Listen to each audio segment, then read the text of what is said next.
দেশ জুড়ে তীব্র তাপদাহ অব্যাহত থাকায় ৩ দিনের হিট অ্যালার্ট জারি করা হয়েছে। আবহাওয়া অফিস বলছে গরমের তীব্রতা আরও বাড়তে পারে। এদিকে তীব্র গরমে অতিষ্ঠ রাজধানীর জনজীবন। শ্রমজীবী মেহনতি মানুষ এমন গরমে চরম দুর্ভোগে পড়েছেন। ইসমাইল সর্দারের প্রতিবেদন। আকাশে নেই কালো মেঘের দেখা, সরাসরি সূর্যের কিরণ, প্রখর রোদ, আর সেখান থেকে তীব্র গরমে নাকাল নগরবাসী। রোদের সাথে সাথে বাতাসে জলীয় বাষ্প অধিক মাত্রায় থাকার কারণে অস্বস্তি আরও বেশি। পথচারী থেকে শুরু করে সাধারণ খেটে খাওয়া দিনমজুরাও রয়েছে কষ্টে। বাধ্য হয়ে রোদেও কাজে নামতে হচ্ছে তাদের। লিলি এলো face wash. Lily always beautiful. মারাত্মক গরম, এই গরমে রিক্সা চালানো অনেক কষ্ট, যারা চালায় তারা বুঝে।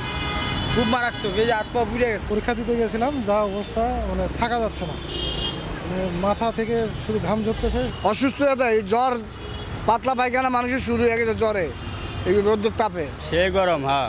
আবহাওয়া অধিদপ্তরের কাছে নেই কোনো খুশির বার্তা। এই তাপদাহ থেকে কেবল বজ্রঝড় হলেই মিলবে পরিত্রাণ, এমনটাই জানান এই আবহাওয়াবিদ। বিদ্যমান তাপপ্রবাহ শুধু এপ্রিল মাসেও না, মে মাসেও আমাদের সর্বোচ্চ তাপমাত্রার রেকর্ড রয়েছে। সুতরাং মে মাসেও কোথাও কোথাও এই যে মৃদু থেকে মাঝারি ধরনের তাপপ্রবাহ অব্যাহত থাকবে। তবে এই তাপপ্রবাহ থেকে উত্তরণের একমাত্র বিষয় হলো বজ্রঝড় তৈরি হওয়া এবং তার প্রবণতা বৃদ্ধি পাওয়া। তাপদাহ আগামী মে মাসেও থাকবে। আগামী ৩ দিন অতি তাপপ্রবাহ বয়ে যাবে বলে সতর্ক বার্তা দিয়েছে আবহাওয়া অধিদপ্তর। বহমান তাপপ্রবাহ আরও ৩ দিন অব্যাহত থাকবে, এই মর্মে আমরা আজকে সকাল থেকে আরও পরবর্তী ৩ দিনের জন্য ৭২ ঘন্টার জন্য আমরা তাপপ্রবাহ বয়ে যাবে মর্মে অ্যালার্ট মেসেজ জারি করেছি। ইসমাইল সর্দার, এসএটিভি, ঢাকা।